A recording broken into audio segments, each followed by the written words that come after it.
Hey guys, I'm at Sweetwater headquarters here in Fort Wayne, and I'm at their gigantic music store, and I've got two problems. Problem number one, my Sweetwater credit card has a very low balance, so we need to solve that problem. And then problem number two is I need an acoustic guitar. So let's head on in the store and let's build a full acoustic guitar rig specifically for a worship leading context. Let's go.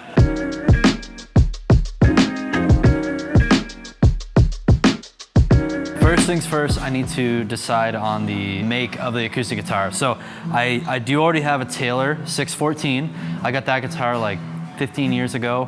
Love it, it's great for leading worship. I've got a Gibson J45. I got that about 7 years ago. Also another great guitar for worship leaders. Now, I want to get a Martin because I know a ton of people who have Martin. They love playing it, leading worship with it. So let's take a look at the different models that Martin has to offer. I'm not left-handed, that's not gonna help me. These are all left-handed. What's cool is if you're in the store here and you don't see the guitar you're looking for, you can go to these big screens. You can have kind of the online experience. So it's kind of hybrid online, in-person experience. So I'll go to acoustic guitars and go to 6-string acoustics, narrow selection down to Martin, done. In my limited understanding of Martin guitars, it seems like some of the main options are you got the O series, like the 00, 000 series, has an auditorium body to it. And then there's the D series, which stands for Dreadnought, which seems a bit bigger. I prefer something that's a little bit more compact. I don't like big guitars. I just want something that's compact, it's gonna not get in the way. I think I'm gonna look into the 000 28s. They don't have one here, but we're in luck because it's Gear Fest week and we can head out to the Martin booth where they have a few guitars that they're showing off. So let's go check them out. And I've got Ramin, he's with Martin. What's your role at Martin? I'm the instrument design manager at Martin, part of our product development team. Okay. I've been in the market for a new acoustic guitar because I moved to Florida. I need a guitar down there, just leading worship. I just need something with amazing tone that's gonna, get sent to front of house, get sent to our live stream broadcast, have our mix engineers be able to have something great to work with, right? Absolutely. I was doing a little bit of research and make a long story short, kind of honed in on the 000 28, and then I saw that this guitar came out, Brooke Ligertwood? Ligertwood, I believe. Yes, yeah. I hear people say Ligertwood. Okay. I'm not 100% sure myself. Okay. I think that's right. Well, the way I like to explain it to people is it's like that's legit. Like it's a legit piece of wood. Legit wood. We found that she came out with a signature series guitar with you guys. What is the 000 28? Okay. What makes it a great guitar for a worship leader in the first place? What makes the signature guitar different from the normal? Those are great questions and a great way to get into this. We make many different body sizes of guitar. As you, I'm sure, have heard of the Dreadnought, which is a sort of large, named after a battleship, of course, a very large booming guitar. The body depth is a little bigger. The width at the shoulders and at the waist and lower bout is also a little bit bigger. But on the smaller side of things, we start with a single O, double O, triple O. We do make a 4-0. The nice thing about a triple O is that the depth of the body is smaller than on a Dreadnought. Yep. So it is more comfortable perhaps for more body shapes, more sizes of people, men, women alike. Very comfortable guitar, yet it still has a lot of volume. It has a slightly shorter scale length than a Dreadnought, so lower string tension, a little bit easier to play, very sweet sounding. Now, a standard 000 28 has rosewood back and sides, Sitka spruce top, and this instrument is based on a standard 000 28 with a few upgrades. Now, some of them are, less subtle than others, but all very tasteful. Obviously, we have Brooke's signature here, signature inside the sound hole. These are numbered and individually hand-signed. Oh, cool. Her design elements, just really tasteful and beautiful. Under the hood are a few more hidden features that make this a really excellent instrument.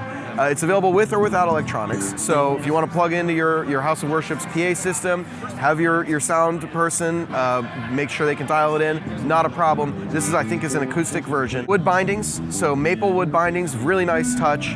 and a VTS top. So VTS is our vintage tone system. Basically, the tops are treated in a vacuum type situation. It's a proprietary process. We can age the wood to a specific era of time. So we can replicate the tonal and actual physical characteristics of a piece of wood that's 80 years old. Get that vintage sound right out of the box. It also, for you going to Florida, makes it slightly more stable in humidity environments. In my opinion, really a wonderful upgrade that Brooke has done. I know she worked very closely with Artist Relations to develop this guitar, very well aware of exactly what she wanted and helped us develop the perfect model for her. This is available with a sunburst as well, so if you're looking for something that's got just a little bit extra, that is available. Okay. So really cool guitar. You know, artist signature models are always really interesting. You get some insight into what sorts of things are important to a musician or to a context of how an instrument gets used. So I would say this would be a perfect choice. Awesome. Yes. Great. Not just for a worship musician, but certainly. Thanks so much, Ramin. Appreciate it, man. Jake, what a pleasure. Thank you so much. Now that I have the model of the guitar narrowed down to the 0028 Brooke Ligertwood Brooke guitar, we got it narrowed down to that. I just need to get the serial number, right? Because when we're shopping for guitars here, you can actually pick your guitar down to the actual serial number where we'll be able to view pictures of it. So let's go ahead and I'll get on my computer and I'll pick it out so that they know where to go find it in the warehouse. So I'm on the Sweetwater site here. I'm gonna look up the model of the guitar, Martin 000. I'm going ahead and selecting, actually I'm kind of curious, are the Sunburst available? Ooh, those are in stock. Dude, should I get Sunburst or natural? I have my J45 is Sunburst. So I kind of want to go with a natural for this one. I'm gonna go natural. When you're looking at the guitar online here, there's a guitar gallery, and again, you're seeing the different serial numbers of guitars, because when Sweetwater gets the guitar from Martin, they take it out of the box and then they do their 55-point inspection or whatever it is, very thorough inspection, and they set the guitar up, they make sure it's all good to go, and then they take very detailed photos of every single guitar to the specific serial number, so that when you're online you can browse the different options. So I'm pulling up right here the guitar gallery so I can compare the 4 models I have in stock here and pick which one I like, basically off of, I'm seeing weight and then some of the visual differences, right? So, and that one's also just 4 pounds. It's like the lightest of all the guitars, so I kind of prefer a lighter guitar at the end of the day. So I am gonna go ahead and select that guitar. So what I'm gonna do is I save that serial number, and then I'm going to talk to an employee here at the Sweetwater store, since I'm here right next to the distribution center, and the actual guitar gallery. They're gonna notify the people up there what guitar I want to get, and they're gonna bring it on over to the store over here. So when a guitar arrives, first thing we want to do is unbox it. We're checking the serial number to make sure what was shipped to us is the serial number on that guitar. That makes sure that the customer in the future isn't going to have a problem if they have a warranty issue or anything like that. It also is something we use to follow the guitar through its entire journey through the guitar gallery. We make an inspection card with that serial number on it as well. So every single position along the way, they're scanning into that guitar so that they can follow it through the entire process. And we can also know where that guitar is in the process. We check the serial numbers. We're also checking to make sure that the accessories that are supposed to come with that guitar are also coming with it. Typically, we're checking for all that stuff and making sure it's there before it even starts the process. If it isn't, it's already set aside until we can get that information or get that stuff to the customer. And the case will go back in the box through the journey, because we're really just going to be working with the guitar. When they scan the guitar into the system too, they're choosing which case that guitar comes with, and that's allowing us to see that on the website as well. Once he builds the inspection card, he'll fill out a few pieces of information. The other thing we do is we make sure all the guitars wait for at least 24 hours to acclimate to the environment. The entire warehouse is 70 degrees and 45% humidity, and that is for the guitar. Every aspect of the warehouse is that way so that we can get these up to temperature before we open them. We use a laser temperature gauge to check the guitars before we open them so we can shine them on the box. And typically we'll put 4 guitars per cart, but since this one we want to give it a special journey, we're going to take this cart down to an inspector and then have them do the inspection now. This is one line of inspection, and this is another line of inspection, and that is another line of inspection. So we have 3 lines of production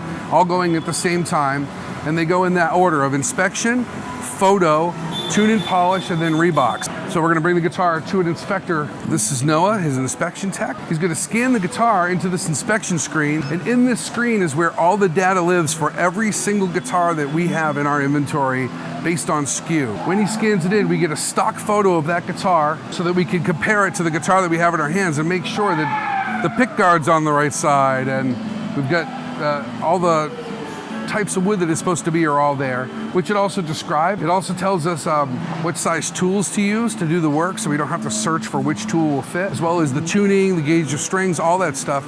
And what is the action? Should the action be set to and the relief be set to? So all of that information's in there. When he scans in, it starts a timer up there. And it also tells you on the screen the average time it takes to actually work on this guitar. If he goes through it and checks off and sees that it doesn't need any work and moves forward in the process, if he finds an issue where maybe he plugs it in, there's no power or there's no sound, that would need to go to a different level tech to do actual work so that he can go back and inspect the next guitar. What's really cool about that is at the end of the month, we send a report to every manufacturer and it shows them what guitars needed extra work. And we give them the serial numbers and all that information so they can trace it back, fix it in their factory, and then we get an improved product, as does everybody in the industry, from the manufacturer moving forward. We're like another level of quality control who is reporting that back to the manufacturer. So it's become a great partnership. All the manufacturers really respond well to it. They understand what we're doing and why we're doing it. Because really at the end of the day, we're not just elevating the brand of Sweetwater, we're elevating the brand that we're selling, right? And we're trying to make that a better experience for every customer. This being a Martin doesn't have a whole lot of different aspects to it as far as things we have to check. So the light changed because you can see different blemishes under different types of light. Also, customers typically have two types of light, an all white fluorescent type light or soft white light like this. We want to mimic what our customers are going to see. That also allows us to catch things we might not have caught otherwise. It also dilates your pupil, so it makes you see it a little bit differently as well. So there's many reasons for it. What's kind of cool is down there, it's actually an orange guitar pedal that we use, not only to change the settings in the amp, but also to change our light. Being guitar players, everybody was, it only made sense to make sure we used a guitar pedal for that. It looks like he didn't find any blemishes on the guitar. Had he found any swirling in the paint or maybe a hazing, he would take it to the buffing room and buff those things out. He checks off at his card, and then once he's approved that it's good to go, he'll pass it in the screen and put it back on the cart. We'll take it to photo where it's going to get to walk down the runway. So you may recognize the white brick wall. It's behind every guitar. We're going to be bringing a few guitars in, and then we'll get the Martin in as well. But if you want to come down and take a look in, and the lighting's all set, we don't do any kind of color correction or photoshopping of our guitars. These photographers are doing anywhere from 9 to 12 photos per guitar, and they're doing 35 to 45 guitars per hour per studio. So once we have the guitar out of photo, we bring it to our tune and polish techs. Dwayne's a tune and polish tech. So the job here is to check the instrument, obviously make sure that he was just checking to make sure nothing loose was in there. There was no loose wiring or a battery pack that had come loose or anything. Then he's gonna weigh the instrument. So right now it's hanging on a scale, and it's the system is now locking the photos that are locked to the serial number with the weight to the serial number.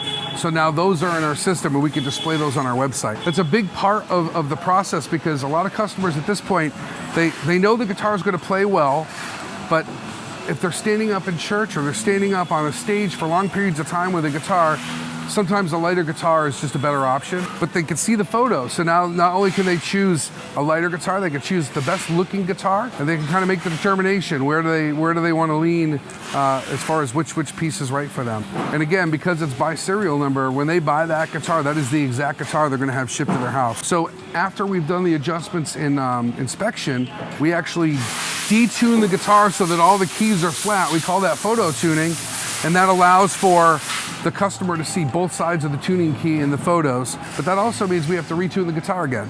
So that's why tune and polish exists, both from the standpoint of making sure that we tune it. I mean, we don't expect it always to arrive in tune, because shipping does cause it to change sometimes, but we want it to be as close as possible, and we also want to make sure that we go back through and have a second set of hands, eyes, and ears to go back through that guitar and make sure that it is clear, the notes are right, and it's just sort of a redundant check to make sure we've done everything we can do, as well as sort of a final detail.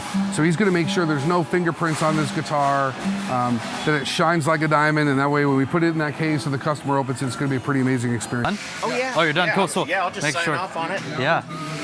There we go. Yeah. The first ever strum on my guitar, right here in the guitar gallery. There we go. Well, B was a little flat there. Love it. Thank you so much. All right, we've got Daniel here with Sweetwater. He's gonna help me think through like what type of pickup would be a great fit for this guitar. How do you approach this concept of picking a pickup for acoustic guitar that doesn't have electronics already? Yeah, if it doesn't have electronics already, I usually want to look for something that's going to be the most accurate representation of that guitar. I want to look for a pickup that's going to, in a live or a studio setting, I could use and I can utilize. Something that's versatile, but something that is going to, it's not going to add anything that I don't want to what I'm recording out of the guitar.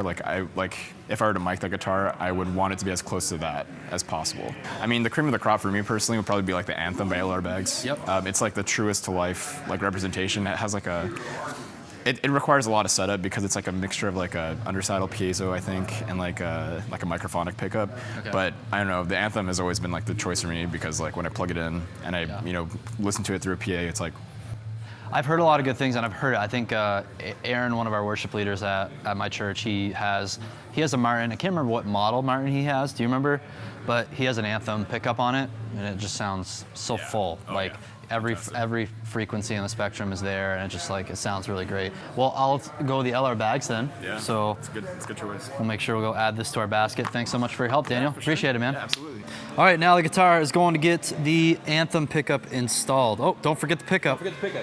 There we go. All right, guys, this is Cardi. He's one of our level 2 techs. Hey, Car. The first thing we do is, in addition to the gallery, getting involved, checking everything, I always just have one preliminary check, just to, an extra set of eyes on it, make sure everything is totally up to spec. There's not going to be any issues that might slow us down the road. So the first thing I do is I always check the relief just to make sure the neck is perfectly straight before getting started on the guitar. And sometimes you do a visual test. If you're not sure, you can measure it with the tools. The gap that I'm looking for is about the same on both sides, so that one is definitely a safe bet to get started. The gallery did an excellent job. But apart from that, we just get it taken apart, so I'll be taking the strings off, taking the bridge, the saddle out, bridge pins, all that stuff, and then we'll get started on installing the pickup. Okay, so I know in this case we're having you guys install that pickup, but how common is this when someone has an acoustic-only guitar that needs a pickup? Are you doing this a lot, or is this like... Yeah, I would say I probably do maybe 4 or 5 of these a week, generally. Yeah, so it is a fairly common install. A lot of people get, especially on like Martins and guitars that are sort of like vintage spec, don't generally have a pickup installed from the factory. So if the guitar does not come with a pickup, they can pay to have one installed additionally. It's not something we would do complimentary necessarily, because the guitar is functional, could be mic'd if they did just want to keep it as is. But yeah, if they do want that change done to it, we're happy to provide them.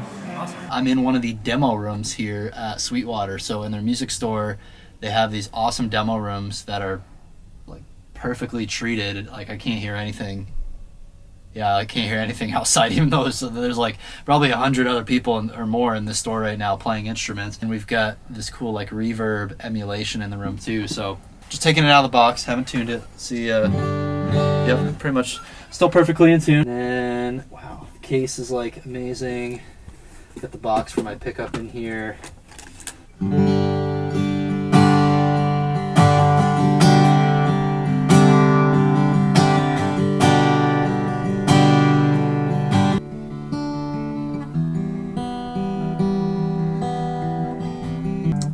That new guitar smell.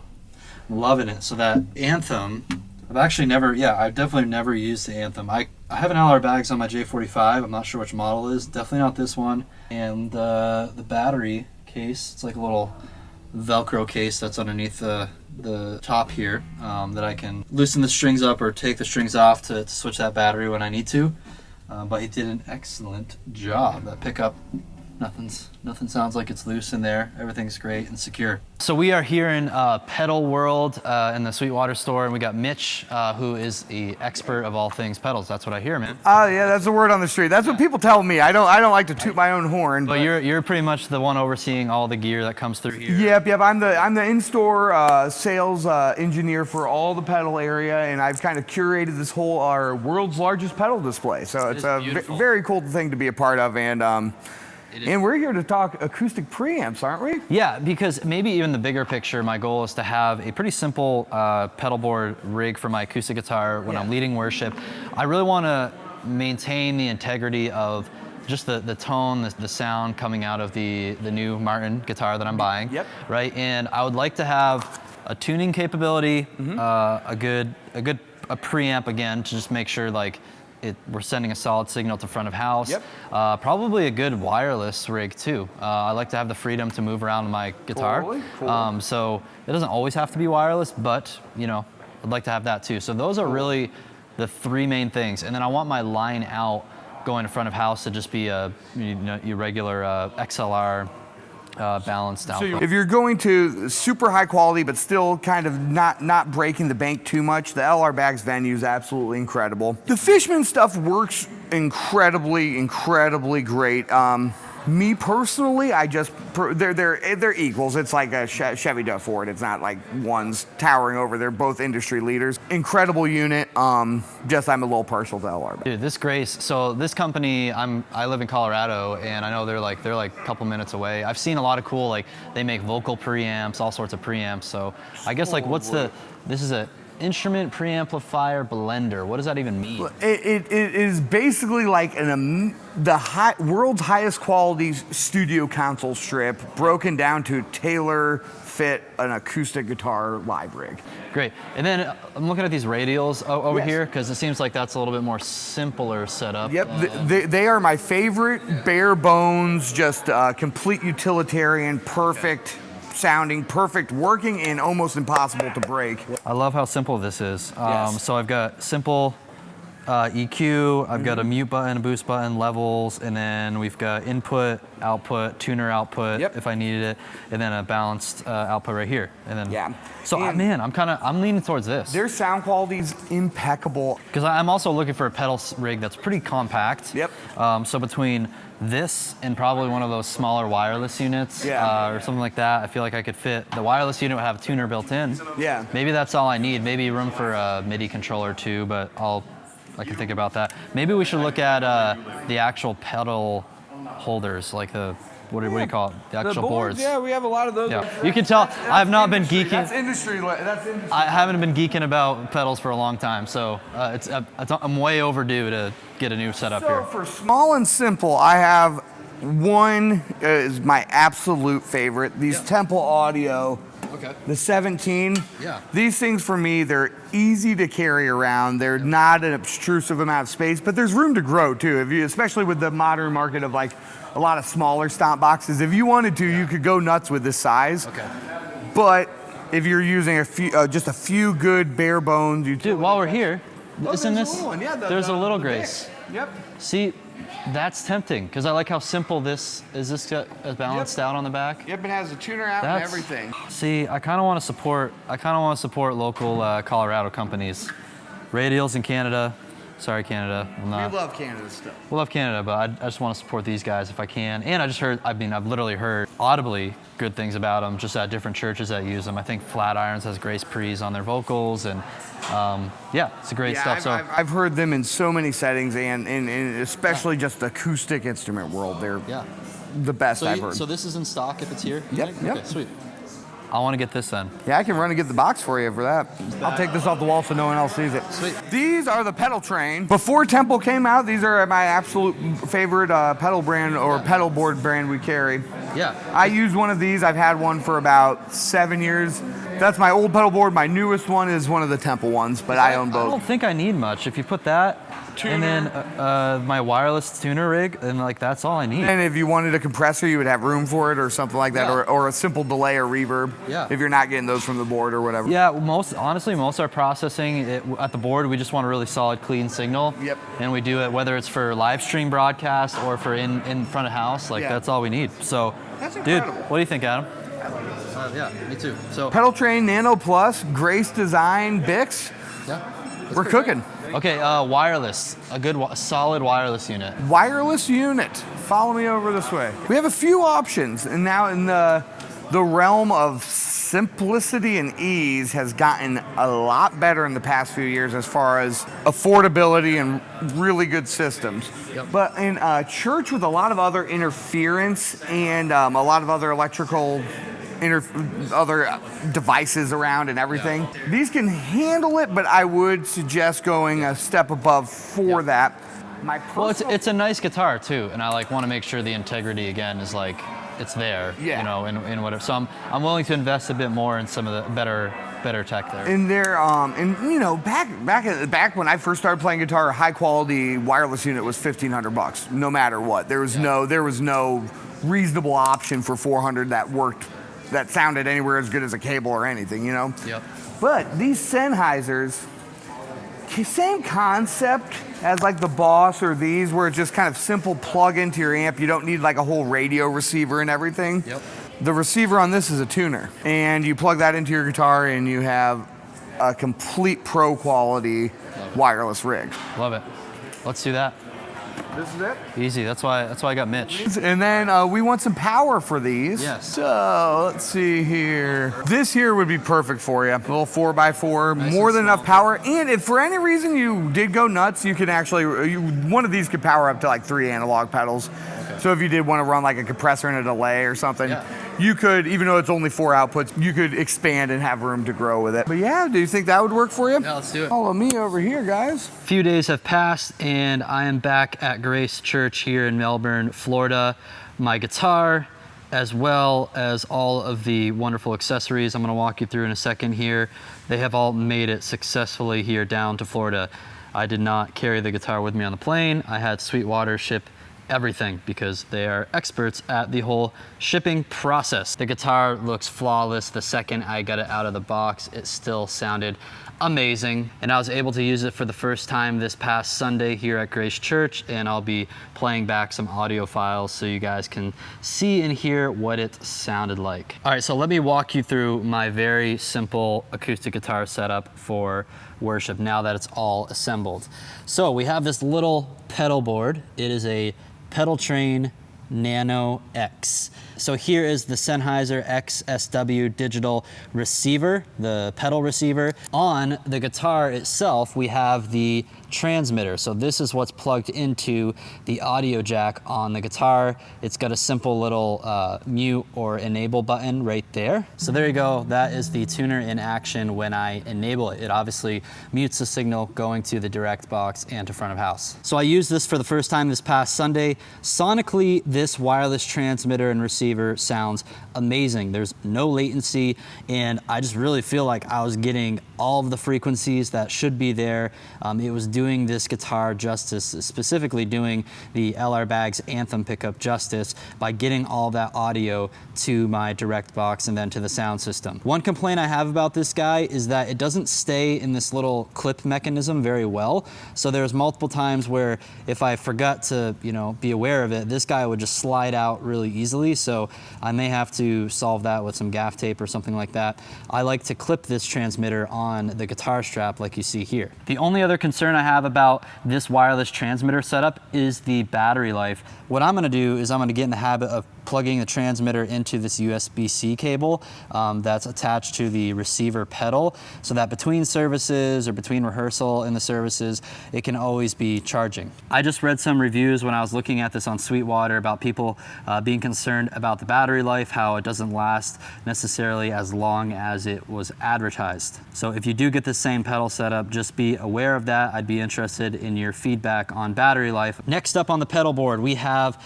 the Bix instrument instrument amplifier by Grace Design. So we already talked about why this is a great preamp. I love Grace Design. I've seen their products more and more often, with people using them for vocal preamps, instrument preamps, and I loved how it sounded. Again, I want to maintain the integrity of the sound that's coming from this beautiful guitar. So I got a very good pickup system with the LR Baggs Anthem that Sweetwater installed for me, and then that sound is, you know, maintaining integrity through the wireless system and then going through this preamplifier. And I have basic control over some lows and highs with the EQ, and then I have a boost function. Honestly, I'm never really going to use that stuff.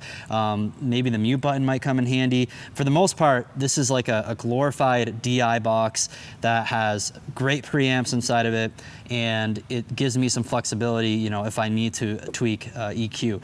But I was really, really happy with the results of the preamp. And again, you guys will hear some of the samples from this past Sunday's service. And then I do have the power supply underneath this Pedal Train Nano Plus. I think it's the Voodoo power supply. I'm gonna link all this below the video, of course, so you guys can pick it up for yourself on Sweetwater as well. So coming off of this simple pedal board, all I have is my audio going to the stage box, and then we have the power for the power supply underneath the pedal board. I love how when I took the guitar out of the box, Sweetwater left this paperwork in here talking about the inspection process that I went through, which you guys just saw as we walked through that in this video.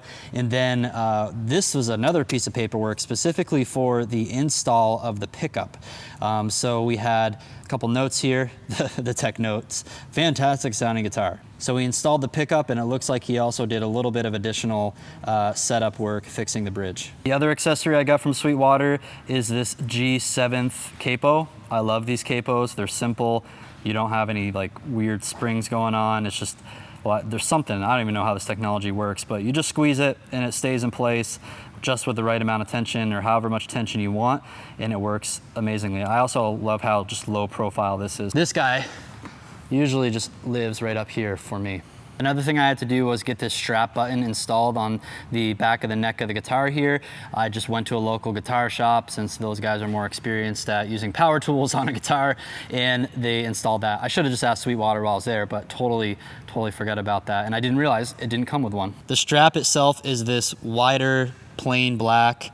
It's a very simple strap. It's got that like leathery kind of faux leather feel to it. A few other important accessories I have. In the case, I like to use these two-way humidity control packs. Here in Florida, I have the opposite problem than what I had in Colorado, where here it can get too humid if you don't have it, you know, in the case regularly. So this keeps it at 49% humidity. Then I've got this little clip-on Martin tuner. I think I actually picked this up at the Martin booth at GearFest. Of course, we've got extra strings in here as well. Then I've got this tool for winding strings, cutting strings, so I'm ready to go when I need to change my strings. And then this is my pick of choice, the Fender Medium, very classic pick. Now it's time for the most important part of this video. How does the guitar play and how does it sound? First, let's talk about the playability of this guitar. So I used this guitar for an hour and a half at a rehearsal, and then on a Sunday morning for sound check and 2 services. So I've had this guitar in my hands and have played it for probably, I don't know, almost 3 hours straight at this point. Plus, I also have messed around with it here at home, just trying to learn some John Mayer covers and just having fun with it. This is hands down my favorite guitar I've ever owned and ever played. You probably remember earlier in this video when Ramin was talking about just the specs of this guitar that were making it just feel good and play really easily. Well, that is the case after actually using this on a Sunday morning. I love the smaller body of this guitar. It just doesn't get in the way. The neck feels great. The tuning keys feel great when I'm dialing in the tuning, and it holds the tune well, so I don't really have to tune it very much. And then the action on the fretboard is just so easy for me to, make chords and play whatever notes I need to play.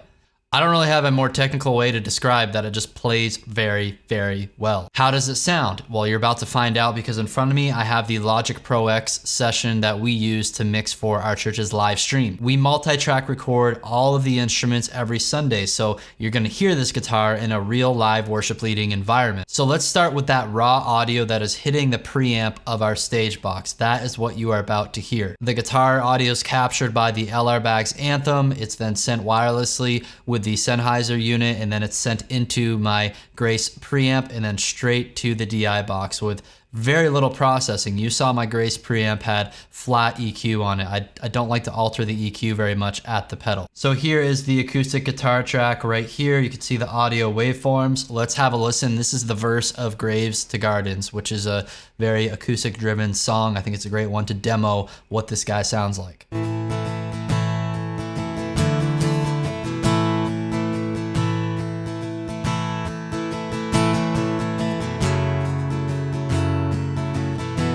Here's some light finger picking that I did in the song King of Kings.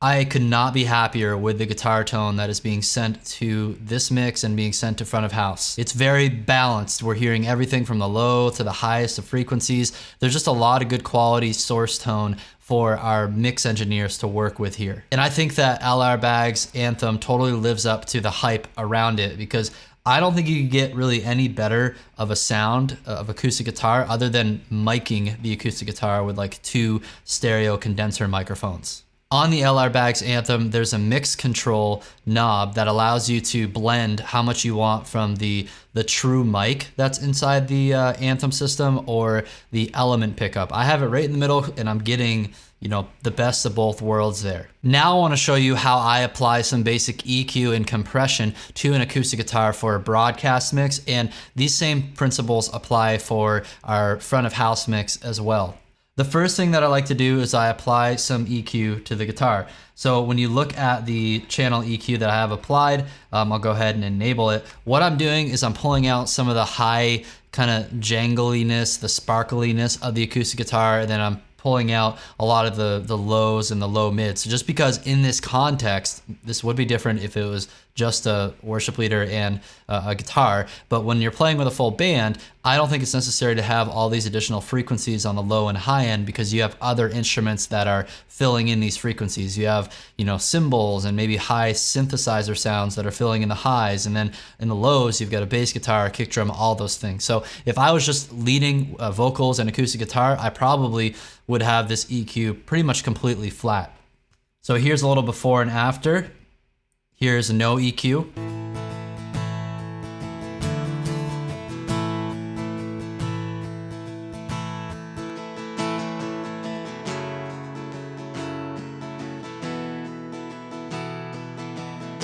And you may be thinking to yourself, Jake, that sounds worse. And I agree to an extent. It sounds worse when the guitar is on its own, but in the context of the full band mix, I prefer this. And sometimes I'll just kind of mess around with how much high end I want to bring in. But especially on the low end, I know I like to hear when the guitar is by itself some of the low to bring in the fullness of it. But when we're playing with a full band, we just don't need it. And that's just additional low energy that's going to overwhelm the mix. And then the next plugin I like to use with this setup is a simple compressor. I love the CLA 2A compressor by Waves, but you can do this with any other compressor in whatever mixing console or DAW that you're using. So the peak reduction, I'm pretty aggressive with it. I like it when I'm playing my loudest on the acoustic guitar that it's slamming it down to anywhere from 7 to 10 decibels. And then I use this makeup gain knob right here to kind of make up for that lost gain when it's being compressed. And what this does is it levels out the sound of the acoustic guitar. I don't want the dynamics of the acoustic guitar to be bouncing around everywhere, especially again in the context of having a full band like this. And I also want it so that when I'm just doing some light finger picking, that you can clearly still hear that, because it's not going to be, the compressor is not going to be hitting it as hard there, but you'll still have that boost coming from makeup gain. So here's what it sounds like without the compressor, and then I'll apply it.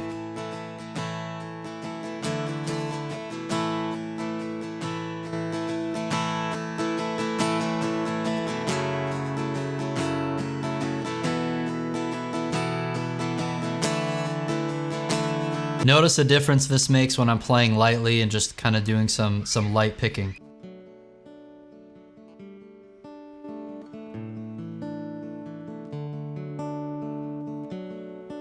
So it boosts that signal, and also notice there's like no additional noise going on. I could boost this guitar signal quite a bit before dealing with a ton of noise.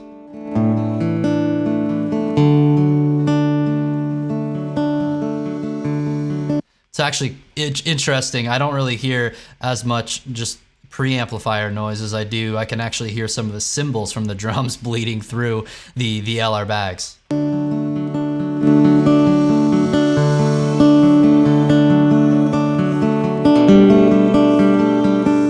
That just shows you how great of quality this pickup is. So let's bring that back down here. It's boosting that signal when I'm quiet, but then when I start strumming hard, it starts compressing that signal.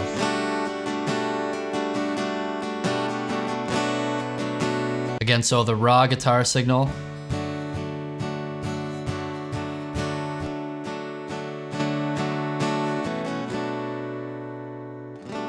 So here's what the acoustic guitar sounds like in the full context of the mix with the full band. But it couldn't fill me, and man's empty praise and treasures that fade are never. Here's what it sounds like if I disengage EQ. But it couldn't fill me, and man's empty praise. So in my opinion, that high sparkle in the context of a full band, it's just too much. It doesn't sound that great, but I like it when we kind of trim some of that out. And then if I want more or less, I'll just adjust this low pass filter right there. But it couldn't fill me,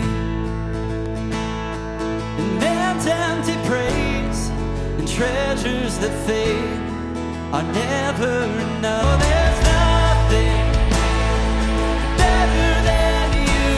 There's nothing. So I could not be happier with how this guitar both feels as I'm leading and playing with it on a Sunday morning, and then how it sounds in our broadcast mix at front of house. The first time we plugged it in and just heard it through the front of house PA, we have a pretty nice PA at Grace Church, I was just blown away, because it's like one of those guitars you can just plug in and you just barely have to do anything to it to make it sound good. Oftentimes you see people like having to do a lot of crazy things with their EQ and stuff like that to make an acoustic guitar sound acceptable. In my opinion, get a good guitar, get a good pickup system, get a good DI box, and that's really all you need. Just trim out the additional lows or highs to kind of clean up that mix, and throw a compressor on there. Thanks for joining me on this journey as I built my dream acoustic guitar rig. I'm gonna link all of the gear down below in the description so you can purchase this guitar or the accessories at sweetwater.com. Huge thank you to Sweetwater for having me out for GearFest and for also gifting me this Martin guitar. When I came up with this video idea, I was fully expecting to just buy the guitar myself. And as I started making the video, that's what I was going to do. But then shortly after, the team at Sweetwater just said, hey Jake, you can just have the guitar as a complimentary gift. So full disclosure to you guys, I did not have to buy the guitar itself, even though I was fully prepared to spend the $3,600 on that guitar. I think it's completely worth it. And I did buy all the accessories myself. Those were not a gift. Thanks so much for watching this video. If you found it helpful, it would mean a lot if you left a like, and feel free to subscribe to the channel if you'd like to get more content like this to help you grow yourself and grow your worship ministry. I'll see you next time.